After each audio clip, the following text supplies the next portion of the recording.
There is so much being put out on the internet right now, some of it true and most of it fake. There is a conflict that has been going on for so many years, and for some reason, the only thing people are talking about right now is what's going on within the past 2 weeks. I, for one, am sick and tired of sitting back and watching people distort truth, distort history, and not tell it like it is. And if you're sick and tired of it too, share this video. As somebody who wants a real peace, a true peace, and I want to see this conflict end, I am sick and tired of hearing the conversation going back and forth between who was here first. But you know what? The fact is that this area of the world, whether you call it Israel or Palestine, was the indigenous home to the Jewish people for thousands of years. King David ruled here, and King Solomon built his temple here. And the fact is that all this occurred even before Islam existed. But as I said,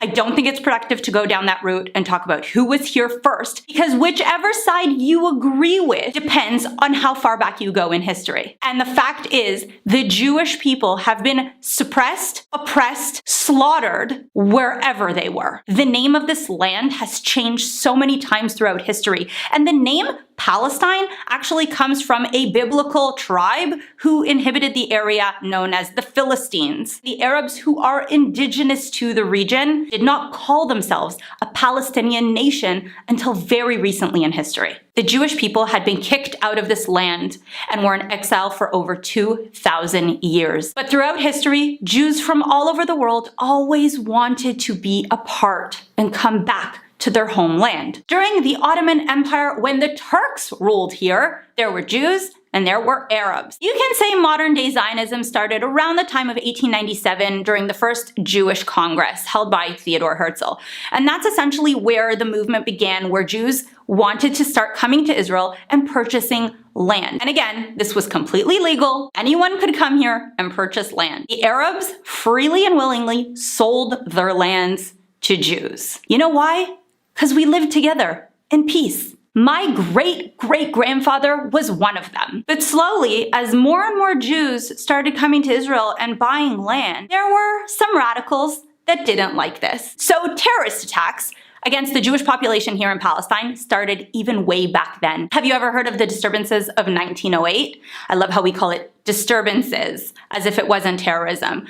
But Arabs actually killed 14 civilians, including 3 rabbis, just because they were Jewish. After World War I, the Brits and the French divided up the Middle East, and essentially the Brits got the British mandate for Palestine from the Turks. And already in 1917, the British, through the Balfour Declaration, promised a national home for the Jews. This was already in 1917. With the growing anti-Semitism across Europe and across the world, Jews began emigrating to Israel, settling, building kibbutzes, and building their towns. So based on the League of Nations' intention to build eventually a Jewish state here in the land of Israel, the Jews came here and built the infrastructure for today's modern-day Israel. But you know what?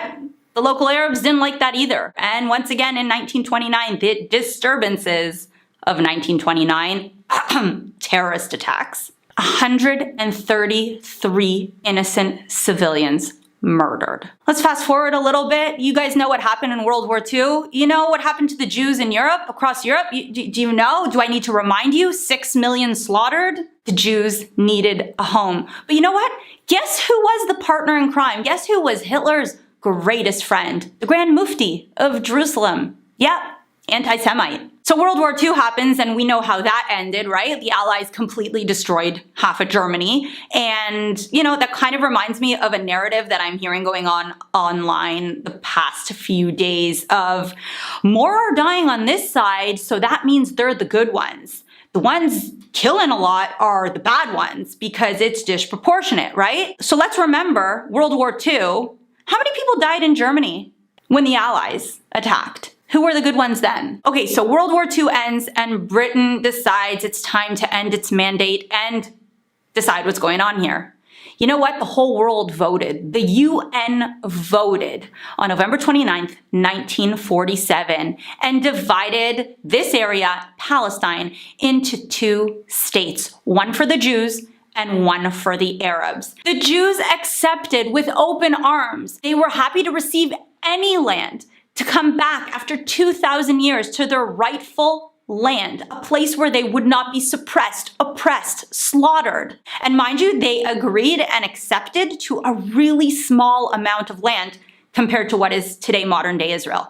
But you know who didn't accept? The Arabs. The local Arabs that lived here, they didn't accept. They never had a state. It was Britain's. And when Britain offered to give them a state, they said no. And you know what they did instead of saying yes? The day after the British left, Israel's first prime minister, David Ben-Gurion, declared independence for the state of Israel. And you know what happened? That same day, the local Arabs, together with all the surrounding Arab nations, declared full-out war on the new, small state of Israel. And this, my friends, is why we have Nakba. Nakba is a tragic, tragic situation where more or less 750,000 Palestinians were displaced from their home, some of which left willingly out of fear. Let's not forget, there was a war, a bloody, gruesome war. So I can understand people who took their kids and left. I get it. I'm a mom. I get it. Some left their homes because the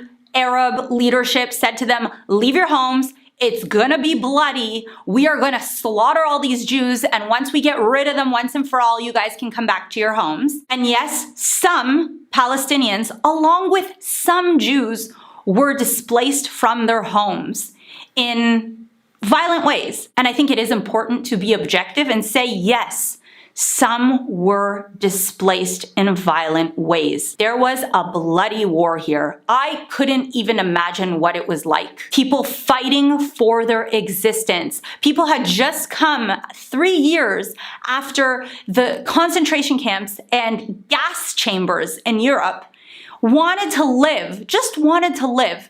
And the day they declare independence, all the surrounding Arab nations call for the destruction of the Jewish people and the Jewish state. So I can understand why people fought with everything in their power for their new country. April 9th, 1948, Deir Yassin, an Arab village where so many were brutally massacred.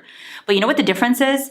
Is when that happened, the Israeli leadership and all of the media the very next day condemned and said that they were disgusted by the violence and the act itself. Whereas on the other side, nothing was ever condemned. Anything was always celebrated as if you were some kind of hero for slaughtering Jews. So 750,000 Arabs displaced from their homes to become refugees. And you know where most of them went? To the surrounding Arab countries, who, by the way, to this day, Lebanon doesn't really give them equal rights, put them in refugee camps, didn't really allow them to work. It's tragic. It really is tragic. I feel for those people. But you know what? At the end of the day, you can't start war and then cry about it after when you've been displaced from your home. You're the ones who started the war. Again, 1947, UN, we accepted, you did not. And from that moment on, all the Jews that had brutally been persecuted against in their Arab countries, Morocco, Algeria, Iraq, Syria, the list goes on and on. They were all persecuted under the Arabs. They fled to the state of Israel. Exactly why the Jews need the right of return. There are 22 Arab states in the world. Arabs should take care of their fellow Arabs. And so I'll say this again, the Arab refugee problem is a consequence of the aggressive war waged against the state of Israel in 1948. And I am certain that had there been no war, the Jews and the Arabs would be living side by side in peace till this day. Okay, let's fast forward history a little bit. Russia, France, America, superpowers. Okay, we got through 1956 with the Suez Canal. 1967, once again, Arab nations attack Israel, call for the destruction of the state. You know what happened? In 6 days, we won. And in 1967, when we won, yeah, you know what? We also got Judea and Samaria and what is known today as Gaza and the Sinai Peninsula as well. You can't wage war against Israel, attack it, try to wipe it off the map, and then when Israel wins the war, say that they're aggressive and colonializing this area and occupying territories that don't belong to them. You waged the war. Israel won. Sorry, that's the way it is. You know why Israel had to take hold of the Golan Heights?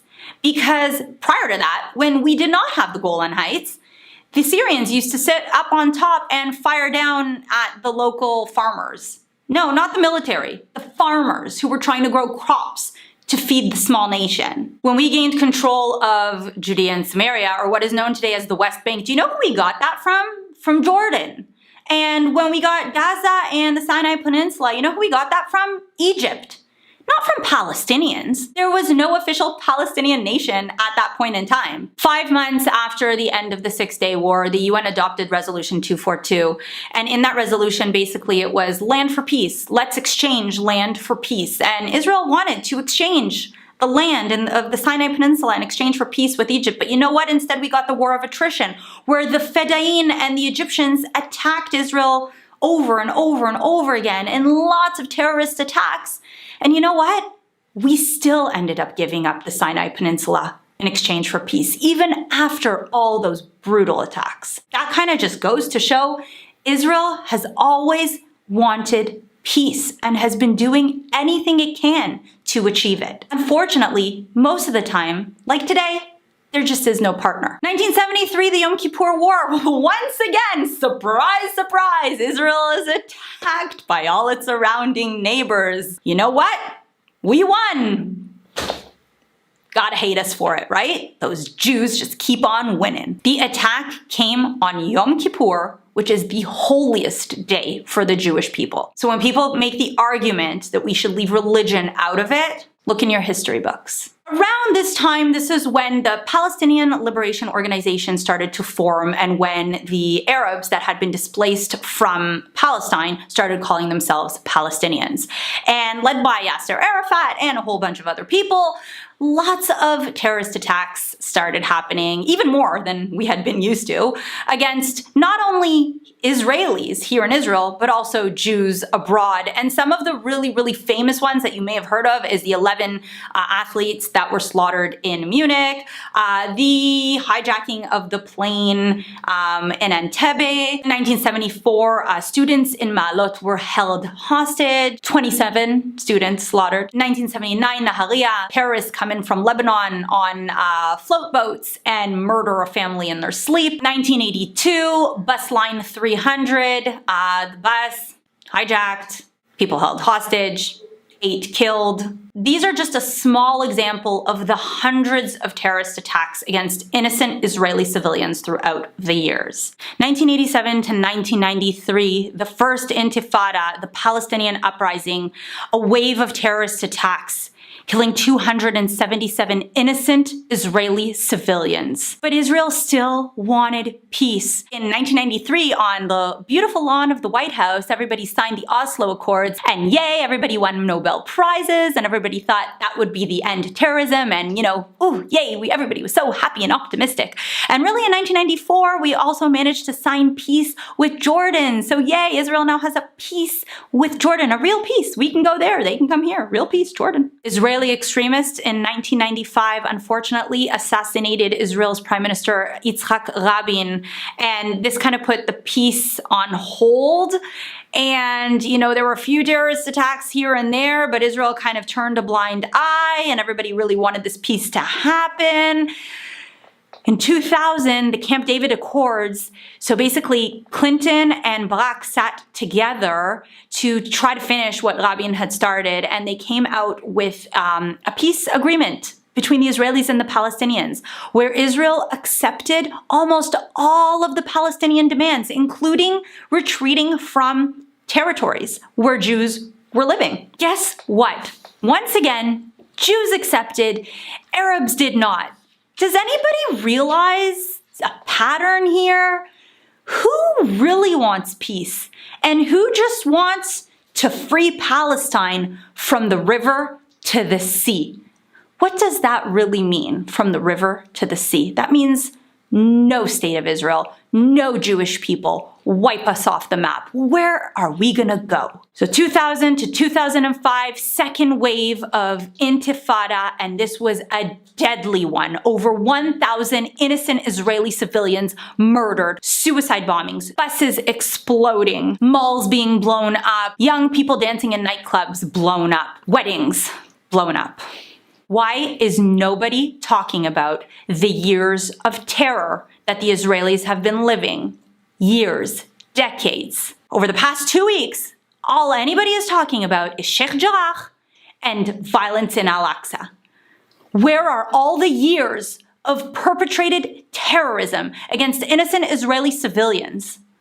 Where are the years where you have been offered a peace and constantly refused to accept it? After hundreds of Israelis were slaughtered in Gaza, and as one last attempt for peace, Israel unilaterally disengaged from Gaza, took out all of its civilians, ripped out civilians from their homes. Okay, so everyone's crying about ethnic cleansing, about ripping out Palestinians from their homes. Israel ripped out its own Jewish civilians from their homes in Gaza to show one last effort for peace. And you know what? Instead of receiving peace with Gaza, the Hamas terrorist organization started to fire rockets into Israel. And this is not something new. This is since 2005, almost 20 years, that the south of Israel has been under constant rocket fire from Gaza. If that is not aggression, I don't know what is. That is not self-defense. 2006 were attacks from Lebanon, Hezbollah, it doesn't even end here. Like, nobody in the region wants us here. Nobody. Israel will always continue to do everything in its power for peace. And you know what? We've done it. 2020, Abraham Accords. The UAE, Bahrain, Morocco, and I hope to see way more countries join because Israel wants to see a real prosperous peace with its neighbors. And you know why those Arab countries have been able to sign peace treaties with Israel? Because they know that we are on the defense. They know that the Hamas terrorist organization is using their innocent civilians as a pawn, as shields for their weapons. And when people ask me the question, how can I sleep at night with the IDF as my military and my government as my government? I can tell you wholeheartedly that my army is the most humane army in the world. Not only do we let the enemy know ahead of time that we're going to attack so that all the innocent civilians can leave, we also send in humanitarian aid. You know why? Because the Palestinian people are not our enemy. It is the corrupt terrorist organizations that are the leadership, that are taking advantage and abusing their own civilian population in some weird, twisted, sick way to make it look like to the world that we are the aggressors, that we are inhumane. How can you call a nation that has been constantly under attack by all of its neighbors since even before its existence an oppressor, an aggressor, fascist? You know why? It's called the double standard. After the horrible attacks of 9/11, nobody told the United States, hey, you don't have the right to defend yourself. And you know what? The US went into Afghanistan, into Iraq. And you know what? A lot of innocent civilians were hurt. But who were the good guys? And who were the bad guys? There is so much fake news going on, and the story has been completely twisted. And for some reason, the narrative online is that Israel is the aggressive state. It's the occupier. It's the conqueror. Israel just wants its right to exist. That's all we've ever wanted, and what we will continue to fight for. What would you do living in London, in Paris, in Amsterdam, in Berlin, in New York, if rockets were fired at you for over 20 years? If since the day you've declared independence, you've been constantly attacked by the countries surrounding, you've been constantly attacked with terrorist attacks, stabbings in the streets, what would you do? The checkpoints? The walls? I know it doesn't look good. Israeli soldiers and the mothers of the Israeli soldiers don't want to see those soldiers standing there at those checkpoints. Hell, it's super dangerous for them too. Constantly being rammed over by Palestinian drivers or stabbed at the checkpoints. Nobody wants our soldiers to be standing there. But have you ever stopped and asked yourself why? Why are there checkpoints scattered throughout the West Bank? After 2,000 years of being slaughtered and oppressed everywhere in the world, finally we have a state, a strong military to defend us. And yes, at times it may seem like an unfair fight, but once again, I beg the question, who is to blame? Is it the country who, through its democracy, doing everything in its power to protect its civilians with super sophisticated technologies like Iron Dome, which, by the way, also protect the Arab villages inside Israel? Or is it the corrupt terrorist organizations who are using the innocent civilians on the Palestinian side as a shield? My country uses shields to protect me. Their leadership used them as shields for the weapons. Let us pray for better days, for peace, shalom, salam, because that's all we've ever wanted.